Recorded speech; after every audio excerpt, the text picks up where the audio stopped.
I knew something was wrong the moment the room started tilting. Christmas lights blurred into streaks of red and gold, voices muffled like they were underwater. My fork slipped from my hand, and I swallowed hard, feeling heat crawl up my throat. I pushed my chair back slowly, didn't want to alarm anyone, didn't want him to notice. "I'm just getting some water," I whispered, even though no one was listening. My son smiled at me. God, he's always been so trusting. And I headed toward the kitchen. Each step felt heavier than the last, like I was walking into a truth I'd already met in my nightmares. And I was right, because the moment I pushed open the kitchen door, I saw it, the bottle, the white powder on the counter, and her, my ex-husband's new wife, holding the glass I had been drinking from just moments earlier. She froze when she saw me, and that was when everything I'd been holding inside for months finally clicked into place. This wasn't sudden, it wasn't accidental, it wasn't madness. It was the ending of a plan I started the night my world shattered. Back then, I met Daniel when I was 23. He had the kind of smile that made strangers trust him, and I did. I trusted him with my youth, my hope, my future, my son. I believed I knew the man I married. I was wrong. The first crack in the foundation came quietly. Late nights, whispered phone calls, receipts from places I'd never been. Small, almost forgettable signs, if you were a fool. And for a while, I was. But the truth arrived in a message notification he forgot to hide. Her name, her photo, her voice note calling him darling. My chest didn't crack open. No tears, no screaming, just silence. A silence so sharp it cut my fear clean off. The shift. I didn't confront him. Why give a liar the advantage of knowing I knew?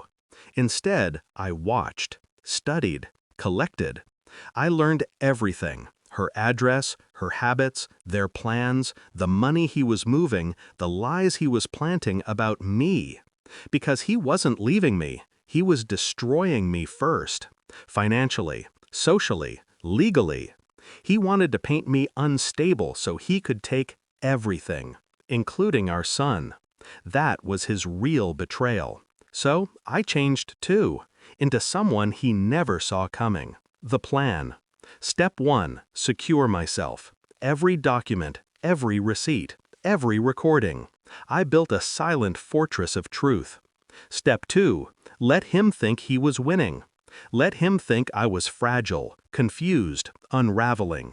Step 3, wait until he married her, because the person a man cheats with is the same person he eventually cheats on. And she was simple, easily flattered, hungry to replace me. Step 4, prepare for the moment they'd turn on each other. And they did. Of course they did. He drained her savings, she found out, and suddenly she wanted me gone. Not emotionally, not symbolically, permanently. I knew this weeks ago. I knew she'd try something tonight. The body doesn't lie when someone tampered with your food. That dizziness, that heat in my throat, expected, planned for. Because step 5 was the catch, the climax. She stared at me in the kitchen, her hand trembling over the glass meant for me. Her lips parted like she was searching for an excuse she hadn't rehearsed well enough.